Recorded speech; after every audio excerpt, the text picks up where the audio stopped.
긴장했던 마음이 풀리고 모든 일들이 이제 쉽게 잘 이루어진다라고 하는 자만심이 생기면 어김없이 얼마 못 가서 사고가 터지더라고요. 영적 생활도 마찬가지입니다.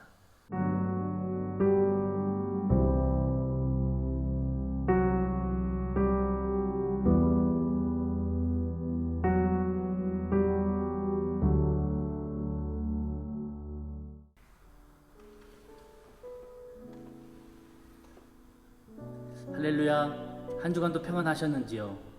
우리 쉐마 성도님들 삶 속에 하나님께서 보살피시고 인도하시는 귀한 역사가 있기를 항상 기도하겠습니다. 오늘은 에스라와 느헤미야라고 하는 성경 인물에 대해서 공부하면서 함께 은혜를 나누겠습니다. 에스라서와 이 느헤미야서는 본래 한 권으로 되어 있었다라고 하는 학자들의 연구가 지배적입니다. 에스라서는 바벨론 포로들이 고향으로 제1차, 2차 귀환하는 내용을 담고 있습니다. 그리고 제3차 귀환하는 내용이 느헤미야서입니다. 그렇다 보니까 1차, 2차, 3차 해서 원래 한 권으로 묶여져 있었다라고 학자들이 연구를 합니다. 그래서 이렇게 한 권에 묶어서 우리가 성경 공부를 하게 되었는데요. 나중에 시간이 흐르면서 두 권으로 이렇게 분류되면서 한 권은 에스라서, 한 권은 느헤미야서라고 하는 이름이 붙여지게 되었습니다. 먼저 에스라 성경을 보면은 에스라서는 크게 그 안에서 두 가지로 또 나뉘게 되는데 1장부터 6장까지의 내용, 그리고 7장부터 10장까지의 내용, 이렇게 크게 두 개로 나뉘게 됩니다. 1장부터 6장은 세스바살이라고 하는 총독이 제1차 포로 귀환을 지휘하면서 유대 땅에서 있었던 일들을 기록하고 있습니다. 세스바살이라고 하는 이름은 1장 이후에는 더 이상 등장하지 않고 그 이후에는 스룹바벨이라고 하는 인물이 등장을 합니다. 학자들은 이 세스바살과 스룹바벨이 동일 인물일 수도 있다고 연구하고, 또 다른 학설로는 이 둘이 혈연 관계로 묶여진 숙부와 조카의 관계일 수도 있다고 연구를 합니다. 그래서 이 세스바살은 이 에스라 1장에서만 이름이 딱 나오고 사라지고 그 이후 6장까지는 계속 스룹바벨이라는 이름만 나오게 됩니다.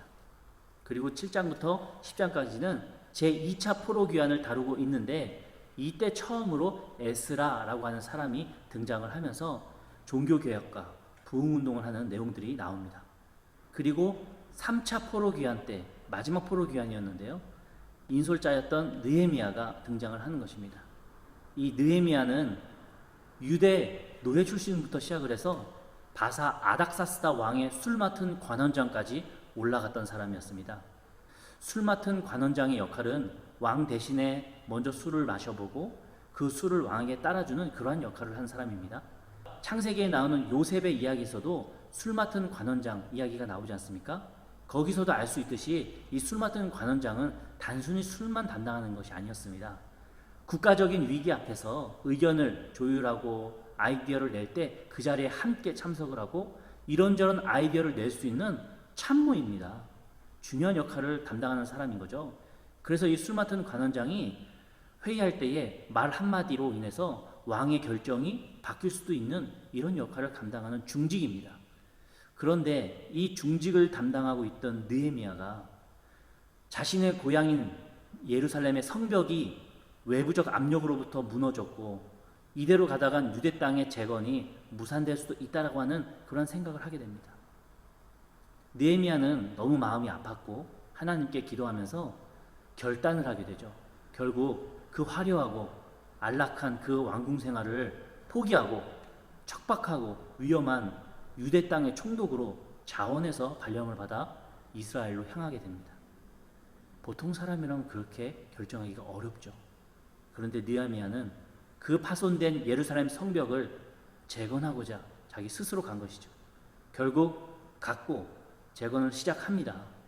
그러자 역시나 주변국의 방해 공작이 시작이 되었고 여러 가지 꾀임들이 많이 있었지만 느헤미야는 절대 그 꾀임에 넘어가지 않았고 끝까지 그 중심을 지키면서 성벽 건축을 완료합니다. 그리고 먼저 갔었던 그 에스라 학사와 함께 느헤미야는 동역을 하면서 성전 안에서 잘못된 체계와 썩은 행정적 부분들을 도려내는 그런 작업을 이 느헤미야가 과감하게 다 단행을 합니다. 이 정도면 에스라 성경과 느헤미야 성경의 어떤 전반적인 느낌은 좀 다 우리가 살펴본 것 같습니다. 오늘은 에스라 사역에서 귀중했던 그 교훈과 또 느헤미야 사역에서의 소중했던 교훈들을 살펴보면서 우리가 함께 은혜를 나누고자 합니다. 하나님의 성전을 다시 건축하기 위해서 돌아왔던 이 포로에서 자유인으로 된 이스라엘 백성들에게 예루살렘이라고 하는 곳은 그리운 곳이었지만 동시에 낯설고 두려운 곳이었습니다. 70년간 노예로 끌려간 사람들이 자리를 비운 사이에 예루살렘 땅은 다른 민족들이 다스리는 자리였었습니다. 모든 것이 순조롭지 않았고 어렵게 불편하게 진행이 되어질 수밖에 없었습니다. 그래서 유대 땅에다가 다시 나라를 재건한다고 하는 것은 제로에서부터 시작하는 것이 아니라 마이너스에서부터 시작되어야 되는 힘든 일이었습니다. 여러분, 근데 에스라의 이름이 뜻이 뭡니까? 하나님의 도우심입니다. 그 도우심으로 그 어려운 일들을 해낼 수 있었다라고 하는 고백이죠. 쉐마 공부를 준비하면서 이 에스라서와 느헤미야서를 묵상하다 보니까 유독 눈에 들어오는 귀한 성경 구절이 있었습니다. 바로 하나님의 손이라고 하는 어구였습니다. 에스라 7장 9절, 8장 18절, 또 22절, 31절, 또 느헤미야 2장 8절, 18절, 이렇게 총 6번이나 하나님의 손, 하나님의 선한 손이라고 하는 표현이 성경에 기록되어 있더라고요. 저는 에스라서와 느헤미야서의 핵심 단어가 뭐냐라고 묻는다면 바로 이 하나님의 손이다라고 말을 합니다. 성전을 건축하고 또 잠시 중단되었다가 16년 뒤에 다시 재개되고 또 무너졌던 성벽을 다시 쌓아 올리는 이 모든 과정이 하나님의 손으로부터 시작해서 하나님의 손으로 재개되고 하나님의 손으로 인해서 완성되었다고 하는 고백입니다. 사랑하는 우리 성도님들도 꼭 기억하시길 바랍니다. 에스라서와 느헤미야서에 나와 있는 이 모든 건축 과정과도 같이 우리 삶 속에서도 하나님의 손을 거치지 않고 높이 쌓여가는 그 모든 일들은 결국 무너지고 터질 수밖에 없다는 것 기억해야 됩니다. 우리 욕심으로 세워진 집은 허점투성이기 때문에, 구멍투성이기 때문입니다. 반면 하나님의 손으로 인해서 쌓여지는 일들은 견고해서 무너지지 않고 빈틈이 없다는 것을 꼭 기억하시기 바랍니다. 하나님을 먼저 붙잡고 의지하면서 그 하나님께 지혜를 간구하면 하나님께서 돕는 이들을 붙여주시고 환경적인 흐름을 변화시켜 주시고 위기를 벗어날 수 있는 문을 열어주신다는 것을 믿으시는 우리 쉐마 성도님들 되시기를 간절히 부탁을 드립니다. 안 믿는 사람들이 볼 때는 이 모든 과정들이 운 좋게 이루어진 일처럼 보일 수 있어요. 그러나 우리 믿는 사람들에게는 이 모든 것이 우연이 된 것이 아니라 하나님의 선한 손으로부터 시작된 하나님의 역사라는 것을 우리는 볼 수 있는 것입니다. 나보다 더 나를 사랑하시는 우리 하나님의 손길을 우리가 의심치 않으며 그 하나님의 손을 잡기 위해서 간구하실 때에 하나님께서 폭풍 속 바다 위를 걸어서라도 우리 성도님들의 손을 붙잡아 주시리라 믿습니다. 그런 하나님의 손을 붙잡고 빠지던 바닷물 속에서 건져주시는 그 역사를 경험하시기를 바랍니다. 에스라서에 나와 있는 것처럼 하나님께서는 성전 건축이 완성되기까지 16년이라고 하는 공백 기간을 두셨고 또 느헤미야가 나타나서 무너져가는 그 성벽을 다시 완성하기까지 70년이라고 하는 수많은 시간들을 허락하셨습니다. 그러면서 느헤미야가 성전을 건축할 때도 여러 가지 방해꾼들, 산발랏, 도비아 같은 사람들이 등장을 해서 괴롭히는 모습을 보게 됩니다. 저는 이 말씀을 준비하면서 하나님께서 하나님의 집인 이 성전을 건축하는데 또 하나님의 도시인 예루살렘을 재건하는데 왜 이러한 어려움들을 허락하셨는지 의문이 생겼습니다. 주님께서는 왜 이런 어려움을 주의 사람들에게 허락을 하셨을까요? 묵상하는 가운데 우리의 인생도 비슷하다라는 생각을 하게 되면서 두 가지 영적 교훈을 얻게 되었습니다. 첫 번째로는 하나님은 무엇보다도 먼저 하나님 자녀의 내적 공사를 우선시 하신다고 하는 겁니다. 나라를 재건하고 성전을 세우는 그 외적인 공사 중요하죠. 그런데 하나님께서 보시기에 더 중요한 것은 그 나라 국민들의 이 내적인 공사가 우선이셨다라고 하는 것입니다. 포로 생활을 마치고 70년 만에 고향으로 돌아온 그 유대 백성들에게 하나님의 성전 건축은 참 중요한 일이고 그걸 위해서 많은 열정이 있었지만 실제로 그 유대인들의 삶의 모습을 보면은 하나님의 자녀답지 못한 모습들이 많이 있었습니다. 우상들을 여전히 섬기고 있었고, 또 그의 삶 속에는 도덕 윤리적으로 역시나 무너진 삶들이 많이 있었습니다.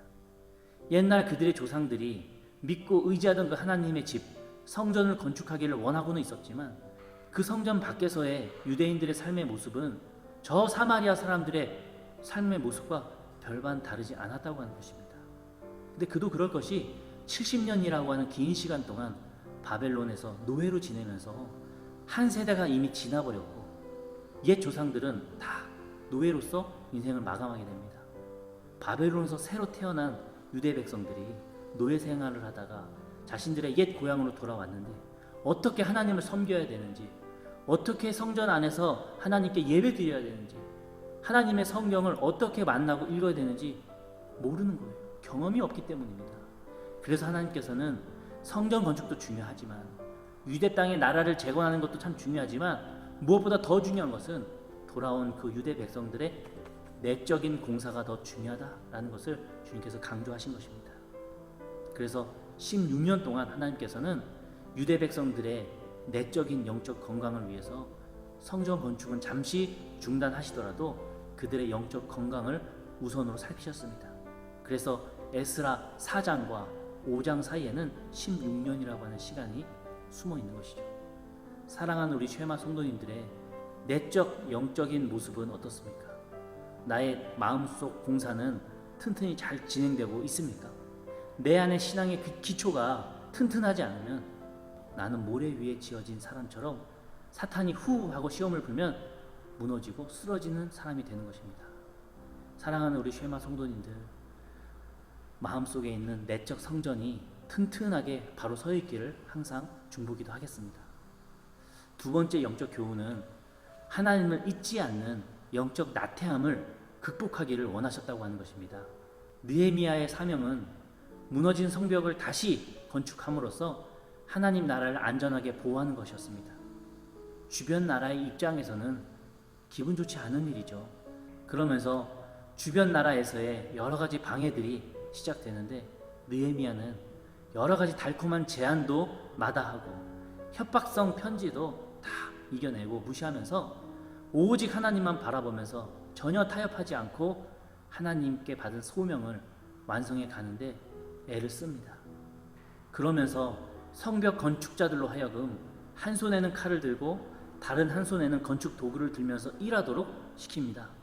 국가를 재건하고 성벽을 쌓는 이 모든 작업 앞에서 하나님을 잊어버리는 그 나태함을 경계시켰습니다. 우리 성도님들도 경험해 보셔서 아실 겁니다. 긴장했던 마음이 풀리고 모든 일들이 이제 쉽게 잘 이루어진다라고 하는 자만심이 생기면 어김없이 얼마 못 가서 사고가 터지더라고요. 영적 생활도 마찬가지입니다. 하나님 찾지 않고 하나님께 간구하지 않아도 내 삶에 아무런 문제 없이 잘 풀려간다고 내가 나태함을 갖는 순간 사탄은 득달같이 쫓아와서 내 마음을 파고들어 교만이라고 하는 씨앗을 심습니다. 그리고 그 교만으로 인해서 여러 가지 안 좋은 것들이 싹을 틔우게 되고 결국에는 그 교만으로 인해서 누구한테 사고가 터지게 되느냐? 바로 내 자신에게 사고가 터지더라고요. 하나님은 이스라엘 사람들로 하여금 성벽을 건축하며 나라를 재건하면서 외부적인 위협이 계속해서 이어지도록 허락을 하셨습니다. 이스라엘 사람들이 하나님을 붙잡는 그 간절한 신앙이 계속해서 유지되고 영적 게으름에 전복되지 않도록 하시기 위한 하나님의 조치였습니다. 그도 그럴 것이 나라를 재건해야 되는, 새롭게 시작해야 되는 중요한 시점에 있었기 때문입니다.